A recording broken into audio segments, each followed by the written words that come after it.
We're with Steve Wesley today, who is the managing director and founder of the Wesley Group.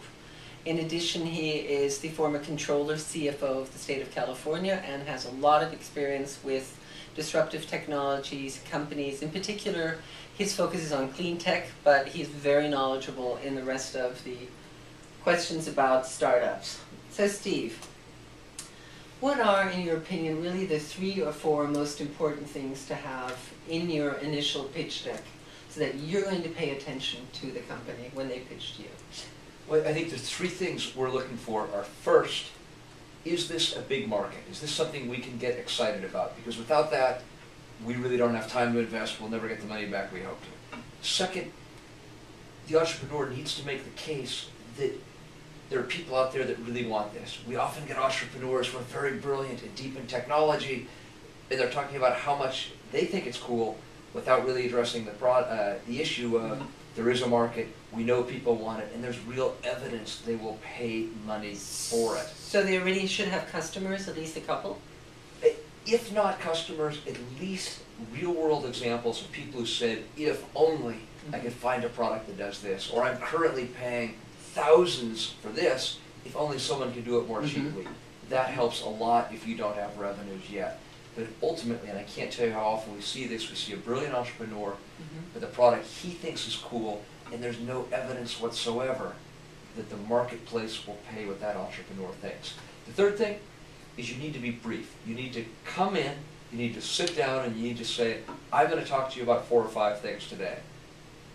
The concept, the team, the market size, and how we're going to get from here to there. And the most important question is, not you, me. How do I, as the investor, make money? The entrepreneurs want to talk about them. Don't forget, you've got to remind the investor why it is worth their while to invest. They're not doing this as a hobby. They have huge expectations we have to hit for our investors. Which leads to the next point. How important is storytelling, especially if you have a complicated technology, in pitching to you? Well, a story is key, and again, you always need to be clear, and you always need to break it down to pieces so that the investor can understand. And the rub is, well, most venture capitalists are smart. We are generalists, and so one day we're looking at algae, another day at solar, another day at wind. The entrepreneur really needs to make it simple, and if they can tell a story, especially if it's a story associated with market demand. In other words, I know that this person with a huge budget would buy a lot of these if, or I was just talking with a person who's currently paying $100,000 or $50,000 today, my product I can get to market for under $3,000. That provides some color to telling the story for why this might be a big idea. And again, it always comes down to, is this a big idea or a small idea? So telling a story how a customer used the product and what experience the product he had with the product, that would work? Or why the demand is huge, why this is an essential need of a company or the public. So going even a little step further, when these international companies come here and it's time for them to market themselves, communicate, marketing strategy, especially seeing they're international, what are some of the things they really have to look out for? Well, we see a lot of great entrepreneurs who are from other countries, and people should know there's a double-edged sword here. In many ways, people like to see immigrants because they work harder. There's a phenomenal track record of immigrants coming to the U.S.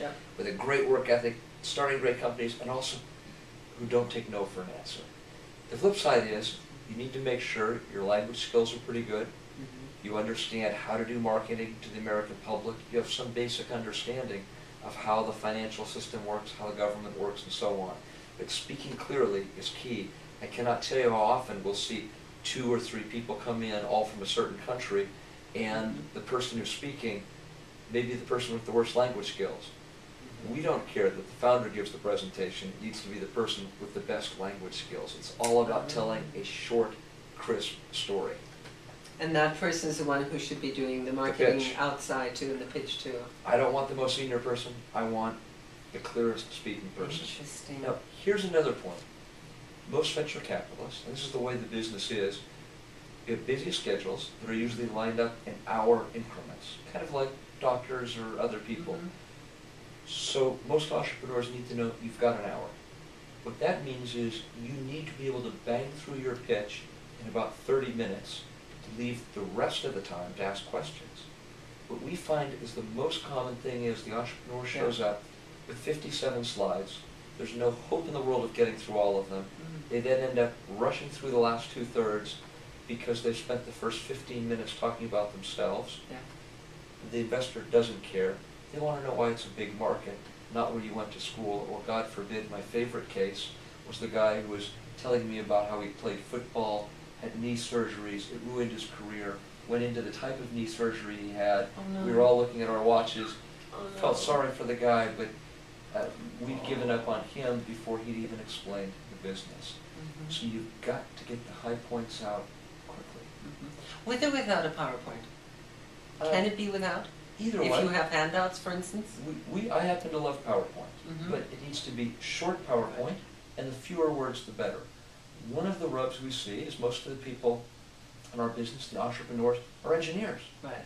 And when engineers explain something, instead of saying, Angelika, here are the 4 major points Right. we're going to cover. Right. A, B, C, and D. Right. Got it? Yep. Of course you do. Engineers come in and say, okay, it's going to be A, B, A1, A2, A3, A3, And A, B, being C. foreign, it adds even more of that, I think. And they're stuck in the details. Yeah. We're checked out, we're thinking about lunch, we're making excuses for the next meeting.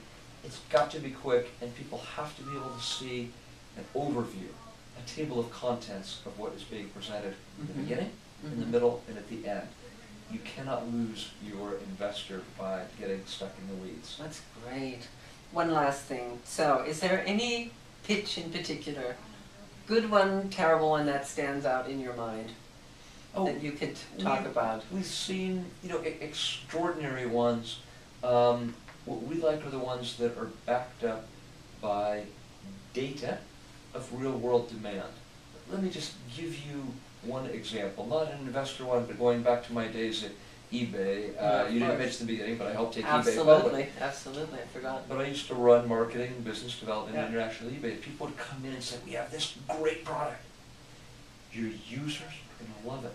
And we'd say, well, that's great. We have millions of users. But for us to like your product, we need to be able to charge our users for it. Otherwise, we don't care. Sure. How much do you think our users would pay? And they'd say, $1. It was always $1. How Sometimes it would be 25 cents. Right. We had millions of customers, so That's a...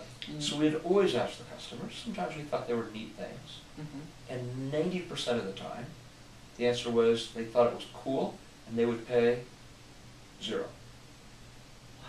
So they thought it was cool, and you said, okay, great, how cool? 0. The other about 10% of the time, they'd pay 1 penny. So the point is, entrepreneurs fall in love with their technologies, just like parents fall in love with the baby.